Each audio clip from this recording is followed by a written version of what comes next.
Hi hello everyone. इस video के अंदर हम बात करेंगे the slums area improvement and clearance act 1956 की।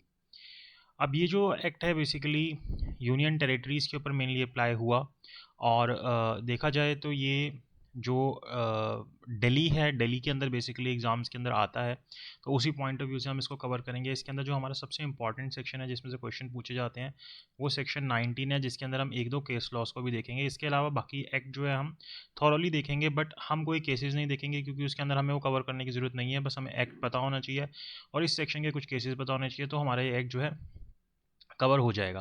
तो जैसा कि ये एक्ट जो था 1956 के अंदर आया और इस एक्ट को हमने क्या बोला, the slums area improvement and clearance act बोला। यानी कि ऐसे एरियाज जिनको हम स्लम बोलते हैं, स्लम एरियाज बेसिकली आप किसको बोलते हो, ऐसे एरियाज जहाँ पे एक बहुत छोटे से एरिया के अंदर बहुत सारे लोग रहते हैं, वहाँ पे बेसिक फैसिलिटीज़ जो होती हैं वो नहीं होती, जो बेसिक एमिनिटीज़ होती हैं वो नहीं होती। और मतलब एक बहुत एक साथ रहा जाता है और वहाँ पे साफ़ सफाई की थोड़ी सी प्रॉब्लम होती है क्योंकि गवर्नमेंट से वो सारी हेल्प नहीं मिल रही होती। तो बेसिकली इसका रीज़न यही होता है, पुअर्टी की वजह से स्लम एरियाज़ डेवलप होते हैं। तो अब इनको जो है, जब हमें इंडिपेंडेंस मिली 1947 के अंदर, तो जो हमने कंसीडर किया कि हमें सबसे पहले जो स्लम्स एरिया इनको इम्प्रूव करना और उनकी क्लियरेंस की ज़रूरत है, तो उसी के लिए हमने ये एक्ट बनाया। क्योंकि आप ऐसे ही किसी को किसी की जगह से नहीं हटा सकते, उसको हटाने के लिए आपको एक प्रोसीजर को फॉलो करना पड़ेगा। तो उसके लिए एक तो ये लॉ बनाया गया और उस एरिया को इम्प्रूव करने के लिए कि कैसे उस एरिया को इम्प्रूव किया जा सकता है, उसके लिए इस लॉ को बनाया गया। अब यहाँ पे आप देख रहे हो कि क्लियरेंस वर्ड, यानी कि आप उस जगह को वहाँ पे खाली भी करवा सकते हो। तो अब एक तरीके से आप स्लम एरिया का करवा रहे हो। अगर जैसे अगर किसी कोई वहाँ पे रेंट पे रह रहा है, आपको अपनी जगह खाली करवानी है, उसके लिए भी आप इसको यूज़ कर सकते हो। बट हमें एक और आगे चल के एक और एक्ट हमारे एग्जिस्टेंस के अंदर आया, दिल्ली रेंट कंट्रोल एक्ट, जिसके थ्रू भी जो हमने रेंट की चीज़ें थी उनको कंट्रोल किया, टेनेंट्स को कंट्रोल किया। कैसे आप अपनी प्रॉपर्टी को, अगर आपने किसी को ऑन रेंट दे रखी है, तो कैसे वो प्रॉपर्टी उससे आप ले सकते हो, इविक्शन कैसे करा सकते हो, वो सारी चीज़ें बताई गई। बट अगर स्लम एरियाज़ के अंदर अगर हम आएँ और वहाँ पे अगर टेनेंट की बात होती है और आपको टेनेंट को वहाँ से हटाना है, तो उसके लिए कौन सा, अगर इन दोनों के बीच में क्लैश होता है, तो वहाँ पे ये जो हमारा एक्ट है, the slum areas improvement and clearance act, apply हो जाएगा। क्यों? क्योंकि ये एक स्पेसिफिक एक्ट है बेसिकली स्लम एरियाज के लिए। तो जहाँ पे कोई स्पेसिफिक एक्ट आ जाता है तो वो ओवरराइड कर देता है एक जनरल लॉ को। तो डीआरसीए जो है, दिल्ली रेंट कंट्रोल एक्ट, एक जनरल लॉ हो जाता है और slum area improvement and clearance act एक हमारा स्पेसिफिक एक्ट हो जाता है। इसलिए वहाँ पे फिर slum area improvement and clearance act लग जाएगा।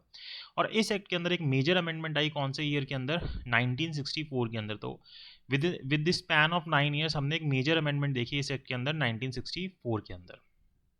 तो अगर आप देखो तो कितने चैप्टर्स आपको इसके अंदर देखने को मिलेंगे इस एक्ट के अंदर, टोटल हमें 7 चैप्टर्स देखने को मिलेंगे और 40 सेक्शंस देखने को मिलेंगे। ठीक है। अब अगर हम इसको शुरू करें तो सबसे पहले हमें क्या देखने को मिलता है, जैसा कि बाकी सब के अंदर देखने को मिलता है। सबसे पहले तो अगर इसका प्रियम्बल देखो तो इस एक्ट को बनाने का ऑब्जेक्टिव क्या है। क्योंकि अगर हमें कहीं पे कोई एम्बिग्यूटी होगी किसी सेक्शन को लेके, तो हम प्रियम्बल को कंसीडर करेंगे कि हमारा इसका ऑब्जेक्टिव क्या है, और उसको कंसीडर करते हुए हम सेक्शन की इंटरप्रिटेशन करेंगे। तो बेसिकली इस एक्ट का सबसे मेन जो ऑब्जेक्टिव है वो क्या है, improvement and clearance of slum areas in certain union territories. कुछ यूनियन टेरिटरीज के अंदर जो स्लम एरियाज हैं उनकी इम्प्रूवमेंट और उनकी क्लियरेंस की बात करना, और साथ ही साथ जो टेनेंट्स हैं उन एरिया के अंदर उनकी प्रोटेक्शन करना, किस चीज़ से, इविक्शन से, उनको वहाँ से निकालने के लिए। तो ये दो मेन हमारे, आप बोल सकते हो, ऑब्जेक्टिव हैं इस एक्ट के। क्या क्या? एक तो improvement and clearance of certain slum areas in certain union territories, plus दूसरा क्या है, टेनेंट्स की प्रोटेक्शन, जो उस एरिया के अंदर टेनेंट्स रह रहे हैं उनकी इविक्शन से प्रोटेक्शन करना। तो ये दो मेन ऑब्जेक्टिव्स आप बोल सकते हो कि इस एक्ट के हैं, the slum areas improvement and clearance act 1956 के। ठीक है। अब हम आते हैं, जैसा कि सारे एक्ट के अंदर सेक्शन 1 के अंदर होता है कि हम इस एक्ट को क्या बोलेंगे, the slum area improvement clearance act 1956 बोलेंगे। It will be extended to all the union territories except the union territory of Andaman and Nicobar island.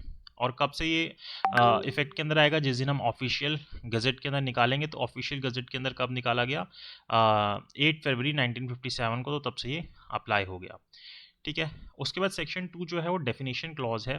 तो जैसा सारे एक्ट के अंदर होता है बेसिकली वैसा ही यहाँ पे है। सबसे पहले एडमिनिस्ट्रेटर आया, जो यूनियन टेरिटरी का एडमिनिस्ट्रेटर होगा उसको हम यहाँ पे एडमिनिस्ट्रेटर बोलेंगे। अब इंपॉर्टेंट डेफिनेशंस जो है वो हम देखते हैं कि बिल्डिंग की एक तो डेफिनेशन इंपॉर्टेंट है कि बिल्डिंग क्या होती है। तो इसने बताया कि बिल्डिंग, यहाँ पे इसने क्या किया, एक इंक्लूसिव डेफिनेशन दी, इसने डिफाइन नहीं किया, इसने इंक्लूसिव डेफिनेशन दी कि इन चीज़ों को हम बिल्डिंग टर्म के अंदर इंक्लूड कर देंगे। इसने ये नहीं समझाया कि बिल्डिंग क्या होगी, यहाँ पे सीधा सीधा इसने बोला कि ये चीज़ें जो हैं वो बिल्डिंग टर्म के अंदर इंक्लूड हो जाएंगी। तो इसने बोला कि कोई भी स्ट्रक्चर और कोई भी इरेक्शन या कोई भी बिल्डिंग का पार्ट, उसको हम क्या मान लेंगे, बिल्डिंग ही मान लेंगे। यानी कि अगर किसी बिल्डिंग के अंदर कोई स्ट्रक्चर है, कोई इरेक्शन है या कोई कोई भी पार्ट है बिल्डिंग का, उसको हम बिल्डिंग मान लेंगे। लेकिन उस बिल्डिंग के अंदर अगर कोई प्लांट या मशीनरी लगे हुए हैं तो उसको हम बिल्डिंग नहीं मानेंगे। यानी कि यहाँ पे इसने एक्सक्लूड भी कर दिया। तो ये एक डेफिनेशन कैसी है, इंक्लूसिव प्लस एक्सक्लूसिव डेफिनेशन है कि किस किस चीज़ को हम इंक्लूड कर लेंगे और किस किस चीज़ को एक्सक्लूड कर देंगे। जैसे हम देखते हैं कुछ डेफिनेशन होती हैं सिर्फ इंक्लूसिव, कुछ डेफिनेशन होती है सिर्फ एक्सक्लूसिव। ये दोनों तरीके की डेफिनेशन है, इसके अंदर इंक्लूसिव प्लस एक्सक्लूसिव दोनों चीज़ें आ गई। इस चीज़ को हम इंक्लूड कर लेंगे और इन दोनों चीज़ों को हम एक्सक्लूड कर देंगे बिल्डिंग टर्म में से। तो बिल्डिंग मीन्स एनी स्ट्रक्चर और इरेक्शन और एनी पार्ट ऑफ बिल्डिंग। लेकिन क्या इंक्लूड नहीं होगा, प्लांट या मशीनरी जो है उस बिल्डिंग के अंदर, उसको हम इंक्लूड नहीं करेंगे बिल्डिंग टर्म के अंदर। तो ये क्लियर होता है हमें। देन कॉम्पिटेंट अथॉरिटी तो जो है हमारी गवर्नमेंट बनाएगी एक तरीके से। सच ऑफिसर और अथॉरिटी एज द एडमिनिस्ट्रेटर, मतलब कोई भी ऑफिसर या अथॉरिटी जो कि कौन बना रहा है, एडमिनिस्ट्रेटर बना रहा है, नोटिफिकेशन देके ऑफिशियल गजट के अंदर। इरेक्शन का मतलब ये जो यहाँ पे हम देख रहे थे, बिल्डिंग इंक्लूड एक्सटेंशन, अल्ट्रेशन और री इलेक्शन। किसी भी तरीके से आपकी जो बिल्डिंग है उसके अंदर कोई एक्सटेंशन है, जैसे बाहर कुछ चीज़ उसके ऑक्यूपाई कर रखी है, उसके अंदर आपने कोई चेंजेस किए हैं, वो भी इरेक्शन में आ जाएगा। या आपने री इरेक्शन किया है, बिल्डिंग को तोड़ के दोबारा से खड़ा किया है, तो वो सब इस टर्म के अंदर इंक्लूड हो जाएगा। देन लैंड क्या होता है, ये भी एक इंक्लूसिव डेफिनेशन इसने दे दी कि ये चीज़ें आप इंक्लूड कर लेना, उसको हम लैंड बोल देंगे।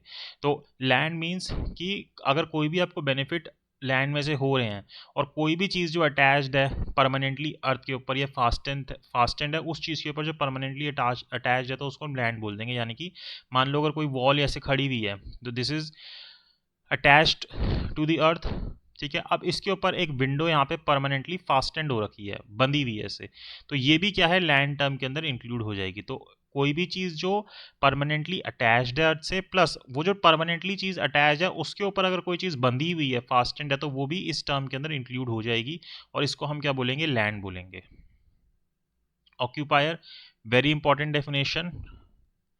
ऑक्यूपायर कौन होता है, any person who for the time being is paying or is liable to pay the owner rent or any portion of the rent of land or building in respect of which such rent is paid or payable। तो कोई भी व्यक्ति जो कि एक तरीके से आपको समझ आ रहा होगा, ऑक्यूपायर मतलब क्या हुआ, जो जगह को घेर के बैठा हुआ है। अब हम कैसे बताएंगे कि वो ऑक्यूपायर है या नहीं है, तो इसने सबसे पहले बात बोली कि वो व्यक्ति जो कि उस पर्टिकुलर टाइम के लिए क्या है, लाइबल है या फिर पे कर रहा है, दोनों में से कोई भी चीज़, या तो पे कर रहा है या फिर पे नहीं किया लेकिन लाइबल है, उसकी लाइबिलिटी है किस चीज़ की, रेंट को पे करने की, उस लैंड की या उस बिल्डिंग की, तो उसको हम क्या बोलेंगे, ऑक्यूपायर बोलेंगे उस जगह का। दूसरा, ऑनर इन ऑक्यूपेशन ऑफ और अदरवाइज यूजिंग हिज लैंड और बिल्डिंग, की जो ऑनर है वो खुद ही अपनी बिल्डिंग के ऑक्यूपाई करके बैठा हुआ है या यूज़ कर रहा है, तो उसको भी हम क्या बोल देंगे, ऑक्यूपायर ही बोल देंगे। अब इसके साथ साथ अगर कोई रेंट फ्री टेनेंट है किसी लैंड या बिल्डिंग का, वो भी ऑक्यूपायर हो जाएगा। तो एक बहुत वाइडर डेफिनेशन हो गई।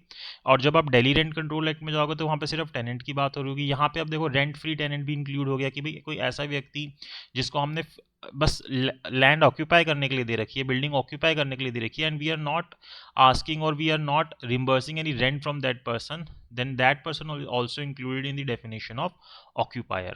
इसी तरीके से लाइसेंसी इन ऑक्यूपेशन ऑफ एनी लैंड और बिल्डिंग। अब जैसे हम देखते हैं कि अब हम क्या करते हैं, हम लीज की जगह या रेंट की जगह क्या करते हैं, लाइसेंस पे दे देते हैं कोई प्रॉपर्टी। तो इसी तरीके से अगर कोई व्यक्ति जो कि लाइसेंस पे आपकी लैंड या बिल्डिंग को लेके बैठा हुआ है, वो भी ऑक्यूपायर टर्म के अंदर इंक्लूड हो जाएगा। और इसके अलावा कोई भी व्यक्ति जो कि क्या है, लाइबल टू पे है to the owner damages for the use and occupation of any land और बिल्डिंग, की जो भी डैमेजेस हुए हैं उसको पे करने के लिए जो भी लाइबल है उसके ऑनर को, बिल्डिंग या लैंड के ऑनर को, वो व्यक्ति भी ऑक्यूपायर टर्म के अंदर आ जाएगा। तो एक बहुत वाइड डेफिनेशन यहाँ पे ऑक्यूपायर की दे दी। आई होप आपको समझ आई होगी। देन ऑनर कौन होता है, अब ऑनर हमें समझ आ गया भाई, एक व्यक्ति देने वाला है रेंट अब किसको देगा, ऑनर को देगा। तो any person who is receiving या एंटाइटल टू रिसीव है रेंट, या मतलब वो रेंट को उस बिल्डिंग या लैंड के अपने अकाउंट पे या किसी और के बिहाफ पे, जैसे एज अ एजेंट ले रहा है, एज अ ट्रस्टी ले रहा है, तो उसको हम क्या बोल देंगे, ओनर बोल देंगे। Prescribe not important definition. Slum clearance का मतलब क्या हुआ कि हम क्या कर रहे हैं, किसी भी स्लम एरिया को डिमोलिश या रिमूवल की जब बात कर रहे हैं, वहाँ से जो बिल्डिंग्स हैं उसको तोड़ने की बात कर रहे हैं, हटाने की बात कर रहे हैं, तो उसका मतलब क्या हो गया, स्लम क्लियरेंस हो गया। जहाँ पे भी आप इस एक्ट के अंदर स्लम क्लियरेंस वर्ड देखोगे, that means we are talking about the demolition और removal of building from slum areas. तो स्लम क्लियरेंस का मतलब क्या हुआ कि हम वहाँ पे जो स्लम एरिया उसकी बिल्डिंग को तोड़ने की या हटाने की बात कर रहे हैं। और अगर कहीं पे आपको वर्क ऑफ इम्प्रूवमेंट वर्ड देखने को मिलेगा उस स्लम एरिया के अंदर, तो इसका मतलब क्या, हम क्या करना चाह रहे हैं भाई, हम रिपेयर करना चाह रहे हैं या हम कोई स्ट्रक्चरल अल्ट्रेशन करना चाह रहे हैं कि भाई कोई बिल्डिंग बनी हुई है उसको चेंज करना चाह रहे हैं। केस लॉ हम सिर्फ सेक्शन 19 में देखेंगे। Provision of light points, water taps and bathing place बनाने की बात कर रहे हैं। कोई ड्रेन्स या ओपन और कवर्ड उसको कंस्ट्रक्शन करने की बात कर रहे हैं। लैट्रीन्स को के प्रोविज़न की बात कर रहे हैं। ये सब क्या है, वर्क ऑफ इम्प्रूवमेंट, अगर इनको बनाने की बात कर रहे हैं।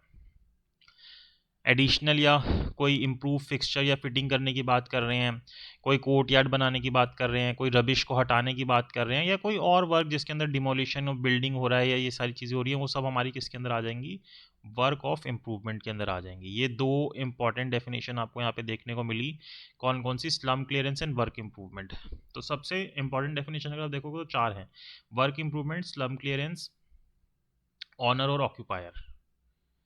ठीक है। अब सेक्शन 3 जो कि चैप्टर 2 से शुरू होता है, स्लम एरियाज के बारे में बात करता है। तो इसने बोला कि हम क्या करेंगे, सबसे पहले क्या करेंगे, स्लम एरिया को डिक्लेयर करेंगे कि कौन से एरिया जो है वो स्लम एरिया होंगे। ऐसे तो हम किसी एरिया को स्लम एरिया नहीं बोल देंगे। So first the competent authority or the government has to declare that which area is slum area and which area is not slum area. So basically if government is declaring particular area that it is a slum area, then that would be called as slum area, otherwise all other areas will not be covered in the definition of slum area, है ना। तो competent authority क्या करेगी, जो भी इस act के अंदर बनाई जाएगी, हमने देखा था ना कि एडमिनिस्ट्रेटर जो है किसी ऑफिसर या कोई अथॉरिटी को कंपिटेंट अथॉरिटी बनाएगा विद नोटिफिकेशन, हमने डेफिनेशन क्लॉज में देखा था। तो जो आपने कंपिटेंट अथॉरिटी बनाई है वो क्या करेगी, अगर उसको उसका कोई ऑफिसर या कोई इन्फॉर्मेशन उसको मिलती है और उस इन्फॉर्मेशन के बेसिस पे वो कंपिटेंट अथॉरिटी सेटिस्फाई हो जाती है कि कोई एरिया जो है उसके अंदर जो बिल्डिंग्स हैं उस एरिया के अंदर वो क्या हैं, अनफिट हैं ह्यूमन हैबिटेशन के लिए, कि वहाँ लोग नहीं रह सकते, बहुत बहुत अनफिट है, वहाँ पे आपकी हेल्थ को बहुत ज़्यादा इशू आएंगे, या कोई, या फिर ऐसे रीजंस की वजह से कि जैसे कि वहाँ पे ओवर क्राउडिंग है, बहुत ज़्यादा लोग रह रहे हैं, डेलिपिडेशन है, बहुत फॉल्टी अरेंजमेंट्स हैं, वहाँ के डिज़ाइन बिल्डिंग्स के ऐसे हैं जो कि रहने लायक नहीं है, बहुत तंग गलियां हैं, वहाँ पे फॉल्टी अरेंजमेंट्स हैं स्ट्रीट्स की, वेंटिलेशन नहीं है, हवा पानी नहीं आ रहा है सही से, या ये सारी चीज़ें एक साथ हो रही हैं। तो इन सबको, अगर ये सारी चीज़ें हो रही हैं तो फिर ऑफिशियल गजट के अंदर नोटिफिकेशन निकाल के उस एरिया को क्या किया जाएगा, स्लम एरिया डिक्लेयर किया जाएगा। तो यहाँ पे हमें स्लम एरिया भी समझ आएगी कि स्लम एरिया होगा क्या, और उस स्लम एरिया को हम कैसे कहेंगे, कब कहेंगे कि एक एरिया स्लम एरिया है। तो सेक्शन 3 सब सेक्शन 1 के अंदर हमें बताया गया कि जो कंपिटेंट अथॉरिटी होगी वो इन्फॉर्मेशन के बेसिस पे अगर सेटिस्फाई हो जाती है इन दोनों चीज़ों से में से किसी भी चीज़ से, तो वो उस एरिया को क्या करेगी, नोटिफिकेशन निकाल के स्लम एरिया डिक्लेयर करेगी कि that this is a slum area.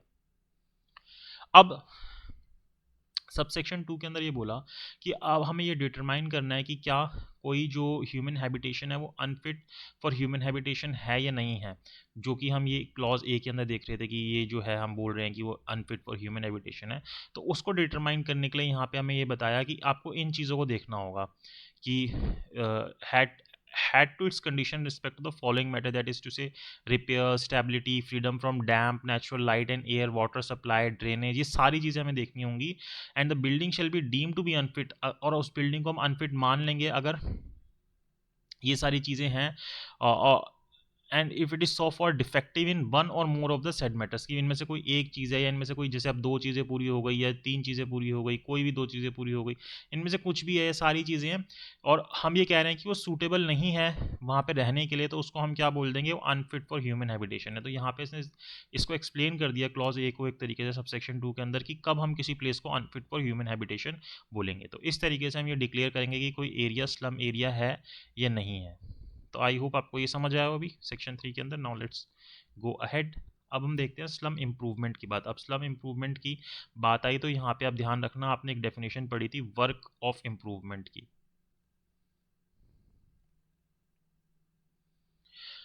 अब यहाँ पे भी जो कॉम्पिटेंट अथॉरिटी है उसकी पावर के बारे में बात की गई है कि power of competent authority to require improvement of buildings unfit for human habitation, की अगर कोई बिल्डिंग जो है, अब हमें पता है कि कब कोई बिल्डिंग जो है अनफिट फॉर ह्यूमन हैबिटेशन होगी, हमने सेक्शन 3 के अंदर देख लिया। अब ये जो कॉम्पिटेंट अथॉरिटी है इसको ही ये पावर दी गई है कि वो क्या कर सकती है, ये जो कॉम्पिटेंट अथॉरिटी है उस बिल्डिंग के अंदर जो कि अनफिट फॉर ह्यूमन हैबिटेशन है उसको इम्प्रूव कर सकती है, ताकि वहाँ पे लोग और अच्छे से रह सकें और वो प्लेस अनफिट फॉर हैबिटेशन ना रहे। तो यहाँ पे इसने बताया कि अगर जो कॉम्पिटेंट अथॉरिटी है उसको रिपोर्ट मिलती है अपने ऑफिसर से या कहीं और से इंफॉर्मेशन मिलती है और उससे वो सेटिस्फाई हो जाता है, जैसे कि सेक्शन 3 के अंदर हो रहा था, सब सेक्शन 1 के अंदर सेटिस्फाई हो जाता है कि कोई बिल्डिंग जो है स्लम एरिया के अंदर अनफिट फॉर ह्यूमन हैबिटेशन है। यहाँ पे सिर्फ किसकी बात की गई है, बिल्डिंग की बात की गई है। वहाँ पे हम क्या कर रहे थे, किसी एरिया को स्लम एरिया डिक्लेयर कर रहे थे। यहाँ पे उस स्लम एरिया के अंदर अगर किसी बिल्डिंग के रिगार्डिंग कंपिटेंट अथॉरिटी सेटिस्फाई हो जाती है कि ये जो बिल्डिंग है ये अनफिट फॉर ह्यूमन हैबिटेशन है, तो वहाँ पे वो क्या करेगी, जो कंपिटेंट अथॉरिटी है, may unless in its opinion the building is not capable at reasonable expenses of being renders of it serve upon the owner of the building a notice। तो क्या करेगी, जो ऑनर है उस बिल्डिंग का उसको क्या देगी, एक नोटिस देगी। अगर लगता है कि इस पे खर्चा करके भी ये बिल्डिंग जो है वो एक ह्यूमन हैबिटेशन के लिए नहीं बन सकती, तो उस सिचुएशन में जो कॉम्पिटेंट अथॉरिटी है वो वहाँ के ऑनर को नोटिस देगी। कितने दिन का, 30 दिन का, इससे ज़्यादा नहीं देगी, मैक्सिमम 30 दिन का देगी, not being less than 30 days to execute the work of improvement, कि यहाँ पे आप वर्क ऑफ इम्प्रूवमेंट करो ताकि ये जो एरिया है ये क्या हो जाए, ह्यूमन हैबिटेशन के लायक हो जाए। फिर अब क्या होता है कि अब देखो हर जगह ऐसा नहीं होता कि जो जिसकी लैंड है उसी की बिल्डिंग भी हो उसके ऊपर। तो यहाँ पे इसने यही बात कर दी प्रोविजो के अंदर कि जहाँ पे जो ओनर है बिल्डिंग का वो डिफरेंट है ओनर ऑफ लैंड से, जिस जिस लैंड के ऊपर वो बिल्डिंग खड़ी हुई है, यानी कि जो लैंड है किसी और की है उसके ऊपर बिल्डिंग किसी और ने खड़ी करी और वहाँ पे वर्क ऑफ इम्प्रूवमेंट की रिक्वायरमेंट है। तो जैसे मान लो कोई वाटर टैप्स आपको लगवाने हैं, बाथिंग प्लेस लगवानी है, कोई ड्रेन्स वगैरह को ओपन कवर करना है जो खुले हुए हैं, ये सारी चीज़ें करनी है तो जो कि बिल्डिंग से बाहर हो रही है, तो नोटिस वहाँ पे किसको जाएगा, ओनर ऑफ द लैंड को जाएगा। यानी कि अगर बिल्डिंग की इम्प्रूवमेंट की बात होगी और वो बिल्डिंग किसी और की है जिसकी लैंड नहीं है, तो वहाँ पे बिल्डिंग के ओनर को नोटिस जाएगा। लेकिन अगर उस बिल्डिंग के बाहर कोई काम होना है इस तरीके का जो हमने यहाँ पे देखा, तो वो नोटिस किसको जाएगा, ओनर ऑफ द लैंड को जाएगा। वहाँ पे फिर वो आपको जिसकी बिल्डिंग है ओनर ऑफ द बिल्डिंग को भेजने की ज़रूरत नहीं है। इसके अलावा कंपेटेंट अथॉरिटी इन दोनों में से किसी और को भी क्या कर सकती है, नोटिस भेज सकती है जिसका उस बिल्डिंग के अंदर इंटरेस्ट है, कि भाई अगर कोई लीजी है, मॉडगेजी है या कोई और है तो उनको भी ये नोटिस भेजे जा सकते हैं। ऐसा नहीं है कि सिर्फ इन्हीं को भेजे जाएंगे। ठीक है, फिर सेक्शन 5 आता है। सेक्शन 4 क्लियर हो गया हमें, प्लस सेक्शन 3 क्लियर हो गया। सेक्शन 2 के अंदर हमने डेफिनेशंस देखी, सेक्शन 1 के अंदर हमने short title, extent and commencement देखी, उससे पहले हमने इंट्रोडक्शन देखा और इसका प्रीएम्बल भी देखा। अब सेक्शन 5 के अंदर आता है enforcement of notice requiring execution of works of improvement. अब आपने नोटिस तो भेज दिया, आपको क्या ऐसा लगता है कि कोई इतने शरीफ लोग होते हैं कि सिर्फ नोटिस के बेसिस पे काम कर देंगे और कोई प्रोविज़न ना हो उस नोटिस को सिर्फ काम कराने का, तो सिर्फ नोटिस भेजा और काम हो जाएगा? तो आपको उसको क्या करना पड़ेगा, इन्फोर्स भी करवाना पड़ेगा। तो यही यहाँ पे इसने सेक्शन 5 में बोला कि आपने अगर कोई नोटिस भेज दिया सेक्शन 4 के अंदर बिल्डिंग के ऑनर को या लैंड के ऑनर को इम्प्रूवमेंट के वर्क के लिए और वो कंप्लाई नहीं हो रहा, जितना आपने टाइम दिया कि इतने टाइम में आप कर देना, तो वो जब टाइम एक्सपायर हो जाएगा, जो नोटिस के अंदर आपने बोला था, तो कॉम्पिटेंट अथॉरिटी क्या करेगी, खुद से फिर वहाँ की इम्प्रूवमेंट करेगी। अब ऐसा तो है नहीं कि उनके पास अनलिमिटेड पैसा आ रहा है कॉम्पिटेंट अथॉरिटी के पास, तो जो उसके एक्सपेंसेस होंगे जो भी कॉम्पिटेंट अथॉरिटी करेगी, प्लस उसके ऊपर जो इंटरेस्ट होगा उस अमाउंट के ऊपर, इंटरेस्ट का रेट जो है सेंट्रल गवर्नमेंट डिसाइड करेगी, तो वहाँ पे क्या करेगी, उस ओनर से जिसकी भी वो जगह थी वहाँ से एक्सपेंसेस मांगेगी। और अगर वो उन एक्सपेंसेस को पे नहीं करता तो उन एक्सपेंसेस को कैसे ट्रीट किया जाएगा, एरियर्स ऑफ लैंड रिवेन्यू की तरह, कि जैसे कि आपके किसी प्रॉपर्टी के ऊपर टैक्स बन रहा था और आप वो टैक्स नहीं पे कर रहे हो, तो उस तरीके से इसको ट्रीट किया जाएगा और उसी तरीके से फिर इसको रिकवर किया जाएगा आपकी प्रॉपर्टी बेच के या जिस भी तरीके से रिकवर करना है। Provided if owner proves that, अगर ओनर ये प्रूव कर देता है कि वो सिर्फ रेंट कैसे ले रहा था, एज अ एजेंट या ट्रस्टी ले रहा था, तो फिर वहाँ पे ये as a arrear of land revenue use नहीं किया जाएगा इन एक्सपेंसेस को। या फिर has not in his hand on behalf of other person sufficient money to satisfy the whole demand of authority, his liability shall be limited to total amount of the money which he has in his hand as aforesaid, कि भाई उसके पास वो पूरे पैसे नहीं है और वो किसी और के बिहाफ पे भी ये ले रहा था, तो जितनी उसकी बनती है सिर्फ वो उतनी ही वहाँ पे लाइबिलिटी यहाँ पे उसकी बनेगी। ठीक है, तो ये सेक्शन 5 के अंदर हुआ। देन सेक्शन 6 के अंदर आता है, तो आपको सेक्शन 4 में नोटिस भेजा और सेक्शन 5 के अंदर उसका एनफोर्समेंट हुआ कि खुद आके कॉम्पिटेंट अथॉरिटी वहाँ पे इम्प्रूवमेंट करेगी। अब मेंटेनेंस के जो एक्सपेंसेस हैं जो कि आपने वर्क ऑफ इम्प्रूवमेंट एक्सेट्रा किए, वो ऑक्यूपायर ऑफ बिल्डिंग से लिए जाएंगे। तो सेक्शन 4 सेक्शन 5 के अंदर जो बोला इसने वही बोला कि as a land revenue recover किए जाएंगे, यहाँ पे ये बात बोली है। सेक्शन 6A के अंदर बोला restriction on building etcetera in slum areas की, कुछ रेस्ट्रिक्शन की बात की कि जो कॉम्पिटेंट अथॉरिटी है वो क्या कर सकती है, नोटिफिकेशन निकाल सकती है ऑफिशियल गजट के अंदर और डायरेक्ट कर सकती है कि कोई भी पर्सन जो है कोई बिल्डिंग इरेक्ट नहीं करेगा किसी स्लम एरिया के अंदर जब तक कि वो प्रीवियस परमिशन नहीं ले लेता कॉम्पिटेंट अथॉरिटी की राइटिंग के अंदर। सो यहाँ पे सेक्शन 6A के अंदर ये बात ऐड की गई कि अगर आपको किसी स्लम एरिया के अंदर कोई बिल्डिंग इरेक्ट करनी है, so first you need to take the previous permission of competent authority and that permission should be in writing. तो ये चीज़ इसने यहाँ पे ऐड कर दी। ठीक है, अब ये जो हर एक नोटिफिकेशन होगी सबसेक्शन 1 के अंदर shall cease to have effect on the expiration of 2 years, तो जब भी वो नोटिफिकेशन निकलेगी उसके 2 साल के अंदर अंदर वो एक्सपायर हो जाएगी। ठीक है, 2 साल के लिए मैक्सिमम वो रहेगी। अगर आप काम नहीं करते या ओमिट कर देते हो तो आप 2 साल बाद नहीं कर सकते। आपको जब भी वो नोटिफिकेशन आई है, जब भी आपको वो परमिशन मिली है, उसके विद इन 2 ईयर्स आपको अपना काम करना है।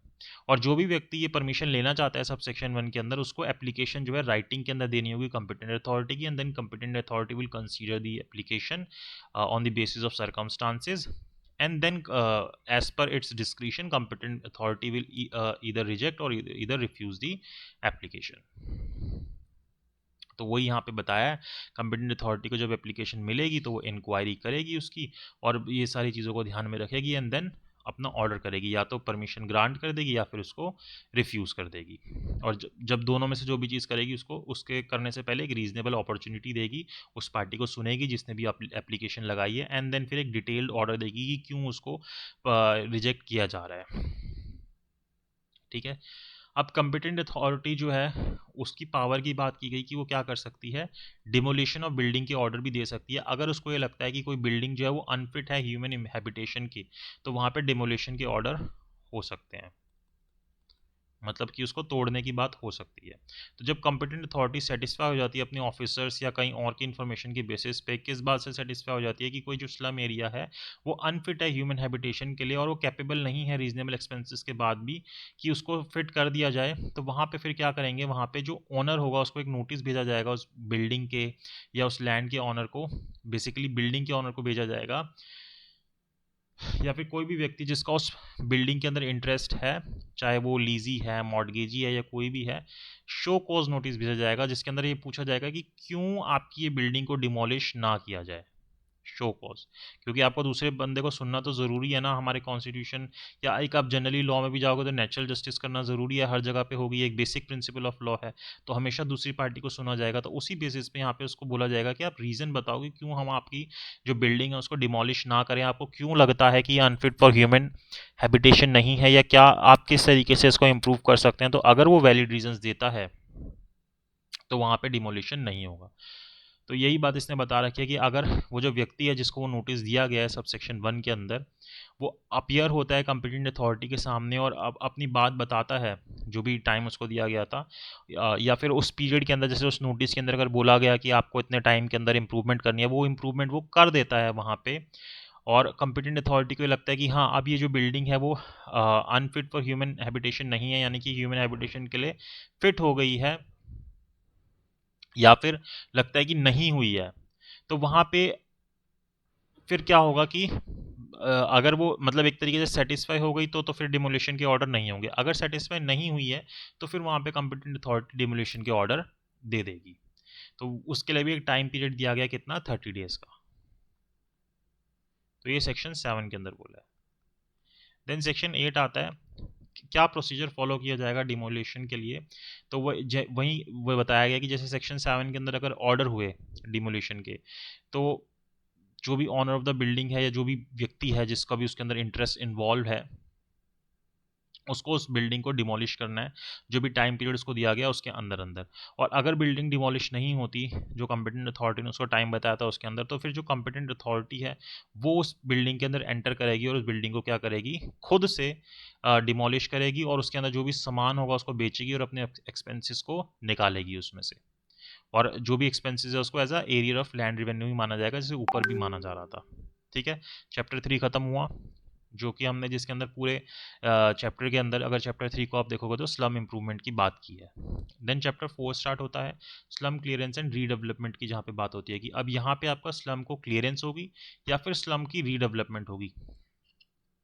तो सबसे पहले सेक्शन 9 के अंदर, जो कि एक सम हाउ इम्पॉर्टेंट सेक्शन है, बात करता है कि किसी स्लम एरिया को डिक्लेयर करने के लिए कि power to declare any slum area to be clearance area, कि कब उसको हम क्लियरेंस एरिया डिक्लेयर करेंगे। तो ये पावर हमेशा किसके पास रहेगी, कंपिटेंट अथॉरिटी के पास ही रहेगी। तो जहाँ पे अगर कंपिटेंट अथॉरिटी अपने ऑफिसर्स के रिपोर्ट के बेसिस पे या कहीं और की इन्फॉर्मेशन के बेसिस पे सेटिस्फाई हो जाती है कि कोई जो स्लम एरिया है उसके रिगार्डिंग जो मोस्ट सेटिस्फैक्टरी मेथड है उसको डील करने के लिए, जो कि कंडीशंस है उस एरिया के अंदर, वो क्या है, demolition of the all the buildings in the area. जितनी भी बिल्डिंग्स है उसको गिराने की बात हो रही है। ऊपर हमने सिर्फ एक पर्टिकुलर बिल्डिंग की बात की थी उस एरिया के अंदर, अब यहाँ पे क्या बात हो रही है, क्लियर कर रहे हैं, पूरा ही स्लम एरिया क्लियर कर रहे हैं। तो दैट मीन्स कि हम जितनी भी बिल्डिंग्स है ना उनके डिमोलिशन की बात कर रहे हैं, और वहाँ पे कंपिटेंट अथॉरिटी को लग रहा है कि इस एरिया के लिए बेटर यही है कि इस पूरे एरिया को डिमोलिश कर दिया जाए, जितनी भी बिल्डिंग्स है उन सबको ही गिरा दिया जाए। तो वहाँ पे फिर स्लम एरिया मतलब जो कंपिटेंट अथॉरिटी अगर वो सेटिस्फाई हो जाती है कि ये सबसे बेस्ट मेथड है इस जगह को ठीक करने के लिए, तो फिर वहाँ पे एक नोटिफिकेशन निकालेगी ऑफिशियल गजट के अंदर, और उस एरिया को क्या बोल देंगे, क्लियरेंस एरिया बोल देंगे, कि अब ये जो पूरा एरिया है ना ये साफ होगा, यहाँ पे जितनी भी बिल्डिंग है वो सारी बिल्डिंग्स को डिमोलिश किया जाएगा, उन सबको गिराया जाएगा। ठीक है, that is to say area to be cleared of all buildings in accordance with the provision of this act, की सारी जो बिल्डिंग्स है उनको क्लियर किया जाएगा। हाँ, हो सकता है कि उस पूरे एरिया में लगे कि हाँ ये पर्टिकुलर बिल्डिंग जो है ये अनफिट फॉर ह्यूमन हैबिटेशन नहीं है या डेंजरस नहीं है, तो उस बिल्डिंग को एक्सक्लूड कर दिया जाएगा कि ये वाली बिल्डिंग नहीं गिरेगी, इसके अलावा सारी बिल्डिंग्स गिरेंगी। फिर जो कंपिटेंट अथॉरिटी जब ये इस तरीके का काम कर रही होगी, तो कंपिटेंट अथॉरिटी क्या करेगी, ये इन्फॉर्मेशन किसको पहुंचाएगी, एडमिनिस्ट्रेटर को पहुंचाएगी, उसकी एक कॉपी, ये डिक्लेरेशन किया ऑफिशियल गजट के अंदर, और साथ में स्टेटमेंट देगी of the number of person who on date specified in the statement were occupying the building comprised in the clearance area। मतलब कि ये सारी डिक्लेरेशन देगी, प्लस एक इन्फॉर्मेशन देगी एडमिनिस्ट्रेटर को कि इतने नंबर ऑफ पीपल जो हैं इस एरिया के अंदर रह रहे हैं जिनको इससे इफेक्ट में होगा, जो कि इससे हटाए जाएंगे। तो ये दो इन्फॉर्मेशन एडमिनिस्ट्रेटर तक कंपिटेंट अथॉरिटी पहुंचाएगी जब भी किसी एरिया को क्लियरेंस एरिया डिक्लेयर किया जाएगा, नोटिफाई किया जाएगा कंपिटेंट अथॉरिटी के थ्रू। अब क्या होगा, जब अब जैसे मान लो हमने डिक्लेयर कर दिया कि ये एरिया क्लियरेंस एरिया, ऐसा तो है नहीं क्लियरेंस एरिया डिक्लेयर करते ही सब कुछ गिरा दिया जाएगा, उसके बाद स्लम क्लियरेंस के ऑर्डर आएंगे। अब ये कैसे आएंगे, तो जैसे मतलब जब भी कंपिटेंट अथॉरिटी डिक्लेयर कर देगी कि ये जो एरिया है ये स्लम एरिया है, ठीक है, मतलब ये जो स्लम एरिया ये क्लियरेंस एरिया है अपने आप में, तो वो एक स्लम क्लियरेंस ऑर्डर निकालेगी उसके बाद, ये डिक्लेयर करने के लिए कि यहाँ पे हर एक बिल्डिंग को डिमोलिश किया जाएगा, और आप मतलब जहाँ के वो जो वहाँ के लोग हैं उनको बता दिया जाएगा कि आपको इतने टाइम के अंदर अपनी अपनी बिल्डिंग्स को वैकेट करना है, खाली करना है। ये चीज़ उनको बताई जाएगी, और ये जो ऑर्डर है ये एडमिनिस्ट्रेटर को भी सबमिट किया जाएगा कॉम्पिटेंट अथॉरिटी के थ्रू। अब इस ऑर्डर को जब वो एडमिनिस्ट्रेटर को सबमिट करेगा तो यहाँ पे एडमिनिस्ट्रेटर क्या करेगा, या तो कंफर्म करेगा इस ऑर्डर को कि हाँ जी ठीक है, सबको टाइम दे दिया गया, अब सबको खाली करना है और ये जगह तोड़ दी जाएगी, या फिर बोलेगा कि इसके अंदर कुछ वेरिएशंस किए जाएं, कि टाइम पीरियड बढ़ाया जाए, या कुछ जो भी वेरिएशंस उसको ठीक लगेंगे वो वेरिएशंस बोल सकता है। या फिर वो क्या करेगा, रिजेक्ट कर देगा कि नहीं नहीं नहीं, ये नहीं करना, क्लियरेंस ऑर्डर पास नहीं करता वो, कि आपको अभी वैकेंट करने की ज़रूरत नहीं है। अगर एडमिनिस्ट्रेटर कंफर्म कर देता है उस ऑर्डर को तो ऑपरेटिव हो जाएगा उस डेट से जिस भी दिन कंफर्मेशन मिलेगी, और आप फिर जो टाइम दिया गया था उतने टाइम के अंदर वहाँ के लोगों को उस जगह को खाली करना पड़ेगा। और जब ये ऑपरेटिव हो जाएगा तो जो ओनर्स है बिल्डिंग के, जिनके ऊपर ये अप्लाई हो रहा है, तो उनको फिर उसके बाद क्या करना पड़ेगा, अपनी अपनी बिल्डिंग्स को खुद डिमोलिश करना पड़ेगा। टाइम पीरियड दिया गया है before the expiration of 6 weeks from the date on which the building are required by the order to be vacated. भाई 6 हफ्ते का टाइम दिया है, जिस भी दिन बोला था लास्ट दिन है इस इन बिल्डिंग को वेकेट करने का, तो उसके जब भी वो मतलब वैकेंट होने की लास्ट डेट होगी उसके 6 हफ्ते के अंदर अंदर उनको ये खुद ही अपने आप में बिल्डिंग के ऑनर्स को उस बिल्डिंग को डिमोलिश करना पड़ेगा।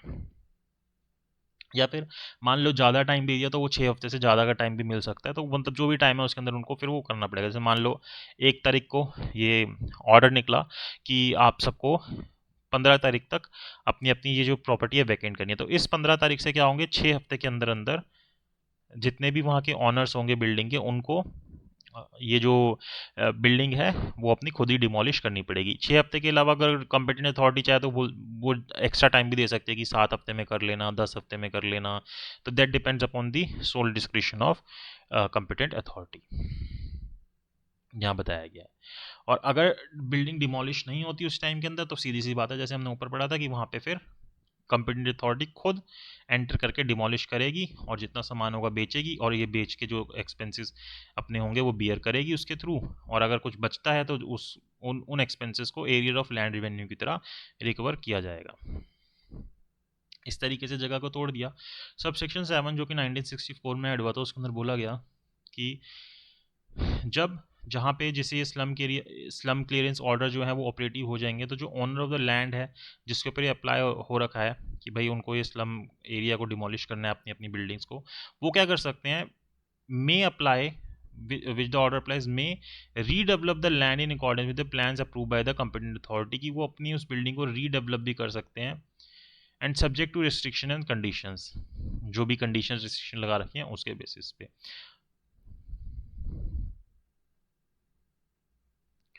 और ये जो ऑर्डर जितने हुए हैं ना उससे एग्रीव होके आप एडमिनिस्ट्रेटर के पास अपील भी कर सकते हो, और एडमिनिस्ट्रेटर अपने हिसाब से डिसीजन देगा, और जो भी एडमिनिस्ट्रेटर का डिसीजन होगा वो फाइनल होगा, इसके अगेंस्ट आप किसी और कोर्ट में नहीं जा सकते। बट हमेशा हमारे पास एक रेमेडी हमारा कॉन्स्टिट्यूशन हमें देता है कि हम क्या कर सकते हैं, सुप्रीम कोर्ट तक जा सकते हैं स्पेशल लीव पिटिशन के थ्रू।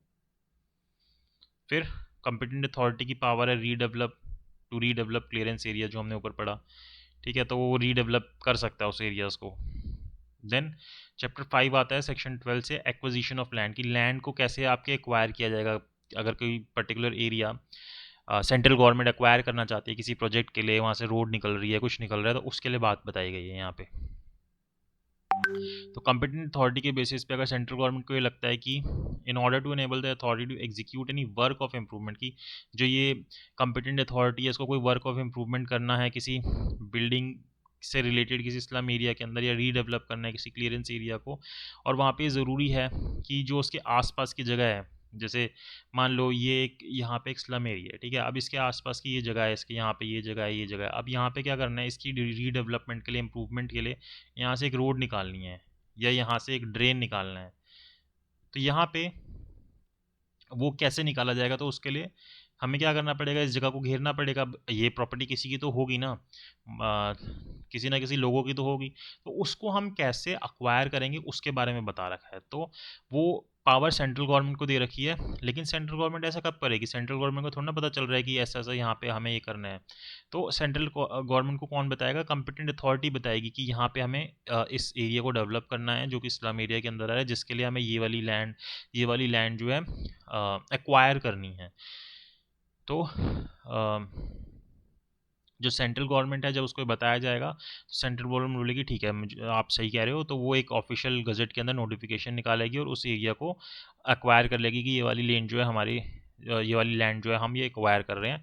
लेकिन जब वो एक्वायर करेंगे तो जिन लोगों की लैंड एक्वायर होगी उनको एक शो कॉज नोटिस दिया जाएगा। वही नेचुरल जस्टिस के लिए उनसे पूछा जाएगा कि आपकी लैंड क्यों ना एक्वायर किया जाए, आपके पास ऐसा क्या रीज़न है जो कि इस इम्प्रूवमेंट से ज़्यादा इंपॉर्टेंट है। ठीक है, तो उसके बाद उनको सुनने के बाद उस जगह को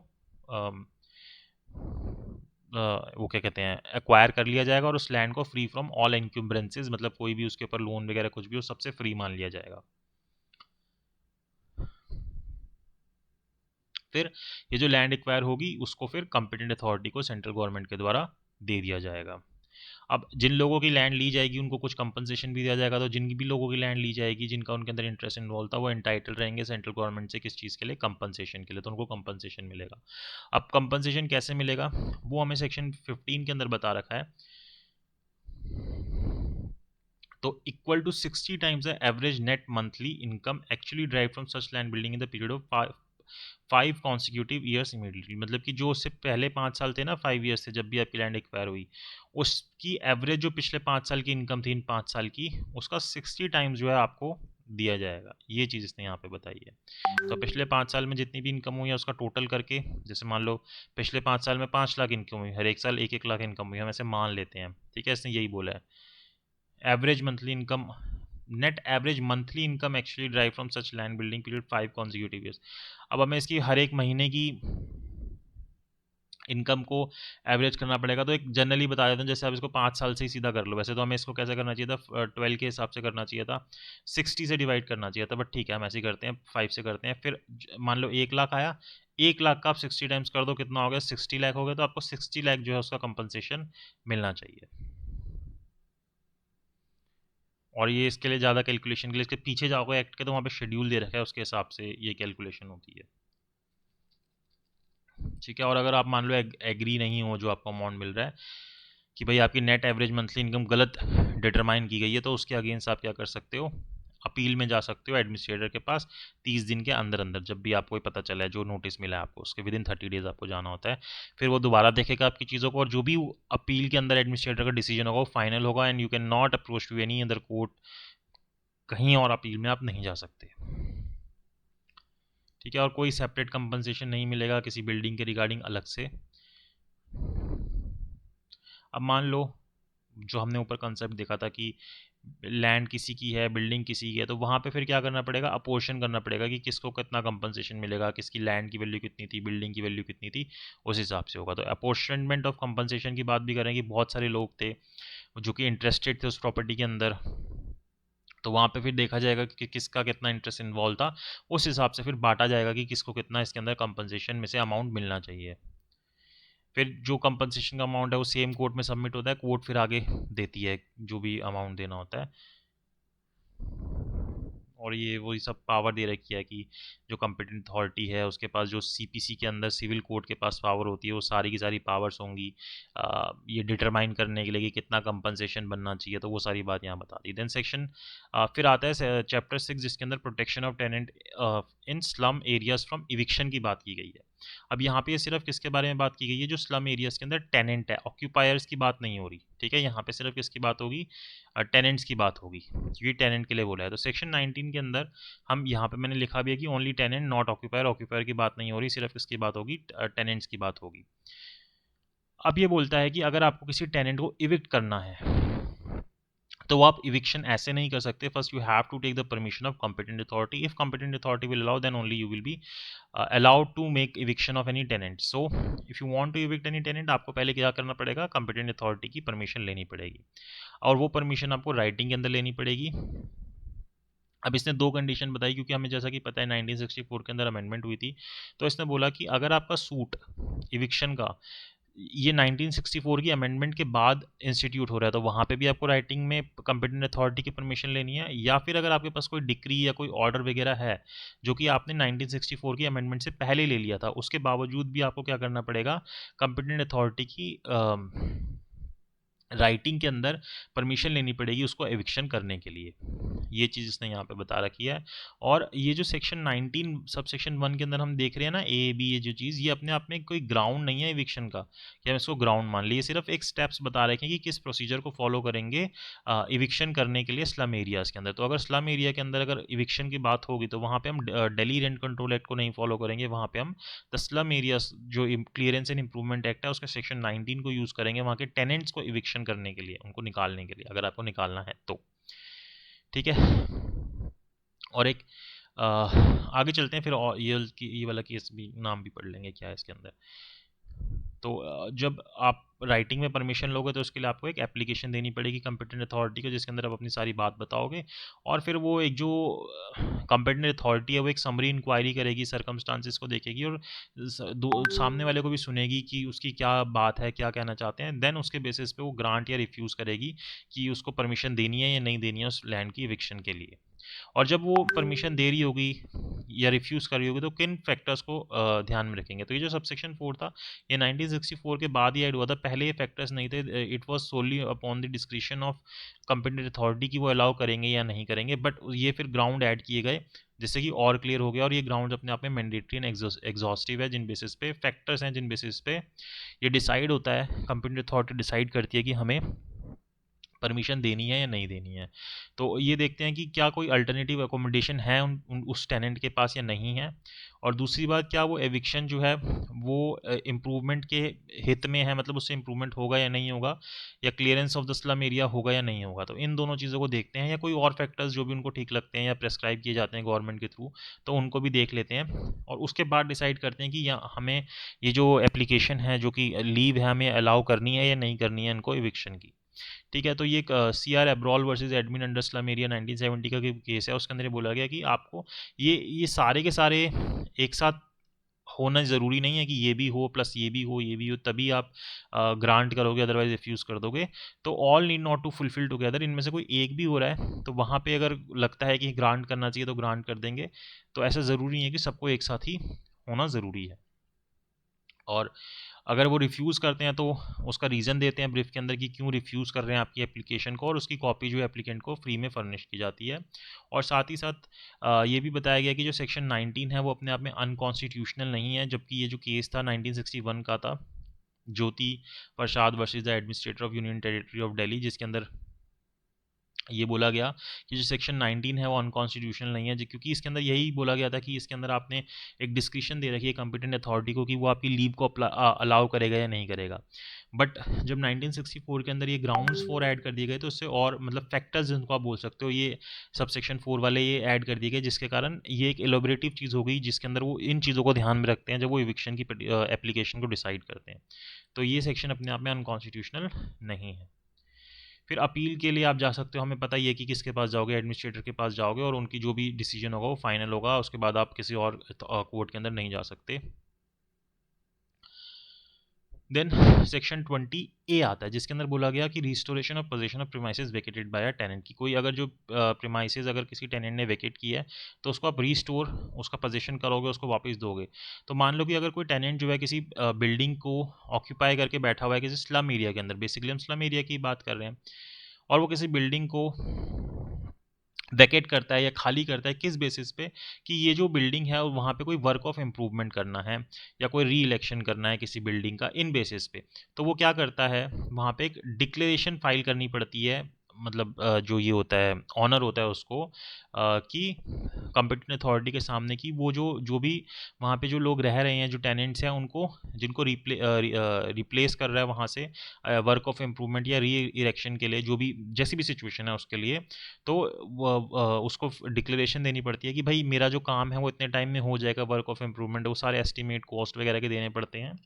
और उसके बाद फिर उसको वो जगह वापस से उन्हीं टेनेंट्स को देनी पड़ती है। Rent of building in slum area किस तरीके से होगा, तो वो इसने बता रखा है कि जहाँ पे कोई स्लम एरिया जो है किसी टेनेंट को दे रखा था और वो वर्क ऑफ इम्प्रूवमेंट के बाद वापस उसे दिया जाता है, तो जो रेंट ऑफ दैट बिल्डिंग है वो किस तरीके से डिटरमाइन होगा, सेक्शन 20B के हिसाब से डिटरमाइन होगा। ये भी बाद में ऐड हुआ था। इसमें एक तरीका बता रखा है कि बेसिकली आप किस तरीके से करोगे। अगर मान लो सेक्शन 20A सब सेक्शन 4 के हिसाब से आपको वो जगह मिली, मतलब कि आपको इम्प्रूवमेंट के वर्क के लिए हटाया गया था और अब वापस आपको इम्प्रूवमेंट के बाद वो प्रॉपर्टी दी जा रही है। तो वहाँ पे कैसे हम डिटरमाइन करेंगे कि कितना रेंट होना चाहिए?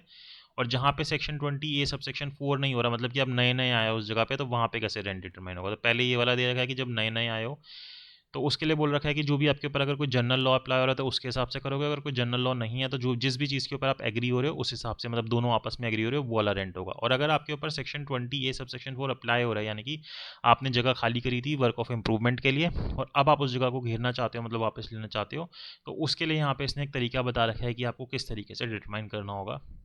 इतना इंपॉर्टेंट नहीं है, नहीं पूछता ये क्वेश्चन, स्टिल आप पढ़ सकते हो उसको। फिर कुछ मिसलेनियस प्रोविजंस आ जाते हैं, जैसे पावर ऑफ एंट्री की, जो भी कॉम्पिटेंट अथॉरिटी है उसके जो ऑफिसर्स हैं वो वहाँ पे किसी प्रमाइसिस के अंदर एंटर कर सकते हैं इंक्वायरी के लिए, इंस्पेक्शन के लिए, मेजरमेंट के लिए, वैल्यूएशन के लिए, सर्वे के लिए, वो पूरी उसके लिए ऐसी इंस्पेक्शन के लिए घुस सकते हैं वहाँ पे।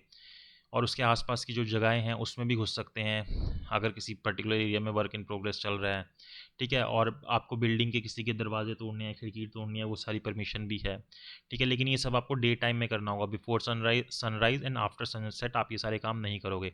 लेकिन जनरली ऐसा नहीं है कि आप किसी के घर में गए और आप दरवाजे तोड़ने लगे, आप वहाँ के जो ओनर है उससे पहले परमिशन लोगे, वो नहीं देगा देन आप ये सारी चीज़ें कर सकते हो यूज़। ये चीज़ बता रखी है। और ये जो एविक्शन की पावर्स हैं सिर्फ कॉम्पिटेंट अथॉरिटी के पास हैं, ठीक है। और अगर मान लो ये सेक्शन 29 है जिसके अंदर बोल रखा है कि किसी स्लम एरिया के अंदर कोई डेंजरस ट्रेड या इस तरीके की चीज़ें हो रही हैं, ऑफेंसिव या डेंजरस ट्रेड हो रहे हैं, तो उसकी भी कंपिटेंट अथॉरिटी के पास पावर है कि वो उसको वहाँ पे बंद कर सकती है, हटाने के लिए बोल सकते हैं, लेकिन सामने वाले को सुनेंगे ज़रूर। अपील के प्रोविजन दे रखे हैं, आप कंपिटेंट अथॉरिटी के पास जा सकते हो, मतलब कंपिटेंट अथॉरिटी की अपील एडमिनिस्ट्रेटर के पास कर सकते हो, हमेशा 30 डेज़ का यहाँ पे आपको टाइम दे रखा है। आपकी अपील हमेशा राइटिंग के अंदर होगी, किसी भी नोटिस के अगेंस्ट, ऑर्डर के अगेंस्ट, डायरेक्शन के अगेंस्ट अगर आपको अपील करनी है तो वही चीज़ यहाँ पे इसने दे रखी है। और जो एडमिनिस्ट्रेटर का ऑर्डर होगा वो हमेशा फाइनल होगा, आप किसी कोर्ट के सामने उसको क्वेश्चन नहीं कर सकते।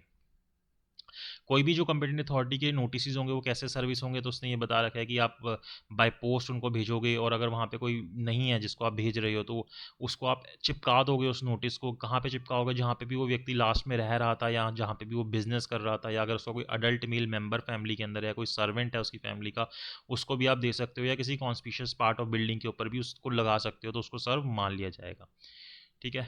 ये इसने बता रखा है। देन पेनल्टीज़ कैसी होंगी, जो हमने कुछ सेक्शंस पढ़े ना, जैसे आप सेक्शन 10 को फुलफिल नहीं करते तो 3 महीने की सज़ा हो सकती है, 1000 का फ़ाइन हो सकता है। और अगर आपको कोई नोटिस वगैरह दिया, ऑर्डर दिया, डायरेक्शन दिया, उसको आपने फुलफिल नहीं किया तो वहाँ पे भी 3 महीने की सज़ा, 1,000 रुपये का जुर्माना। अगर आप किसी को एंट्री करने से ऑब्स्ट्रक्ट कर रहे हो, जो भी हमने ऊपर देखा था, आपको अलाउ करना है, तो वहाँ पे 1,000 रुपये का जुर्माना। यही सारी चीज़ें इसके अंदर इसने दे रखी है, ठीक है। ये है फिर से आप ये बेसिक सेक्शंस है जिनको आप एक बारी हल्का सा पढ़ सकते हो। जुरिसडिक्शन की बार कर रखेगी, किसी और सिविल कोर्ट के पास पावर नहीं होगी, सिर्फ कंपिटेंट अथॉरिटी ही इस एक्ट के अंदर डील करेगी। कंपिटेंट अथॉरिटी को पब्लिक सर्वेंट माना जाएगा section 21 of Indian penal code के अंदर। ये एक्ट जो है ओवरराइड कर देगा अदर लॉज को, क्योंकि ये स्पेसिफिक एक्ट है। देन सेंट्रल गवर्नमेंट के पास पावर है कि वो रूल्स बना सकते हैं और आपका ये एक्ट जो है वो कंप्लीट हो जाता है। आई होप ये वीडियो आपको अच्छी लगी तो please like, share and subscribe जरूर कीजिएगा। और इसके अलावा अगर आप कुछ क्लासेज लेना चाहते हैं तो मेरे से आप इस नंबर के ऊपर कॉन्टैक्ट कर सकते हैं और अपनी क्लासेज जो है स्टार्ट कर सकते हैं relating to law, judiciary. I hope आपको वीडियो अच्छी लगी तो please like, share and subscribe जरूर कीजिएगा, अपने दोस्तों के साथ शेयर जरूर कीजिएगा। Thank you so much for watching this video.